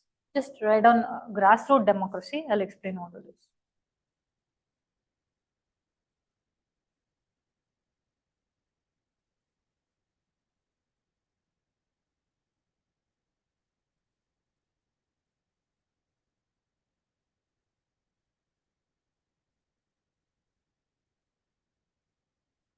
Done?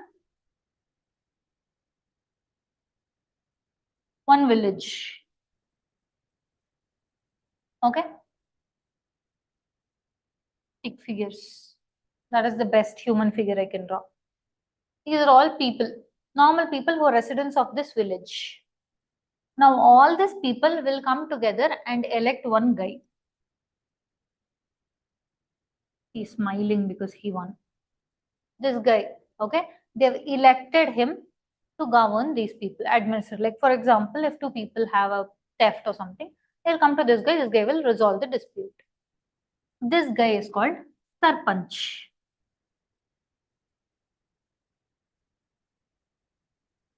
Okay? All these common people, okay? The common people are called Gram Sabha.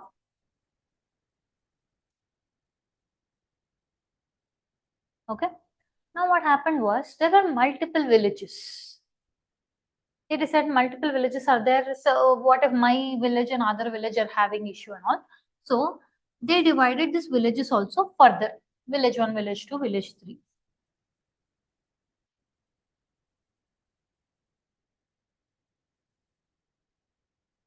So what these guys did was, fine, all these people here, the Gram Sabha, elects one guy, ward member.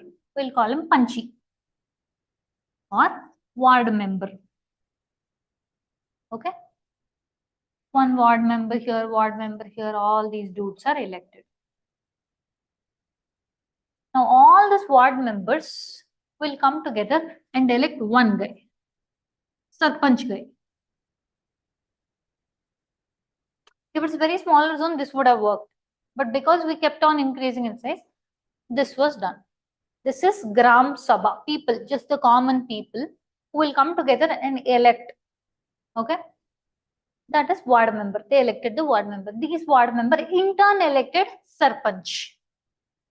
This ward members plus Sarpanch is called Gram Panchayat. Both of these things that I explained have been asked in prelims as well as in mains. Gram Sabha comprises of only the electoral members, that is, whoever are above 18 years of age in these places, they all constitute Gram Sabha. Write that down. Particular village, who are members of your Gram Sabha, electoral, that is, if they are above 18 years of age, they are all members of Gram Sabha. Now, this Gram Sabha members will vote one ward member or Panchi guy. All those ward members will come together and elect the Sarpanch guy. Ward member plus Sarpanch is called Gram Panchayat. Gram Panchayat separate, Gram Sabha separate. Common people, Gram Sabha. Ward member plus Sarpanch called Gram Panchayat.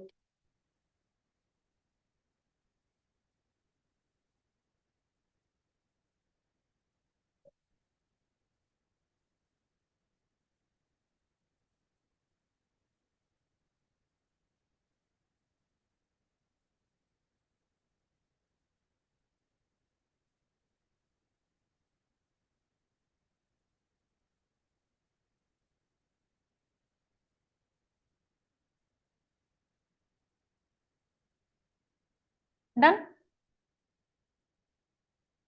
This is for village level. Now what happens is the role of these people, the common people, is you have something called your UPSC pe only, you have something called as OBC list. You have general OBC. In that OBC you have creamy, you have non-creamy. Welcome to Legacy IAS Academy. Exciting announcement. Admission now open for UPSC Foundational Course. Batch starting from 11th March 2024. Join now to start your UPSC journey. What we offer: comprehensive coverage of prelims, mains, optional subject, extensive test series, personalized mentorship, interview guidance, study materials and much more. Choose your mode of learning, online or offline. Register now by calling 9606900004 or through WhatsApp. Hurry, seats filling fast. Don't miss out our free demo classes. Contact us today. Secure your seat now and let's achieve UPSC success together.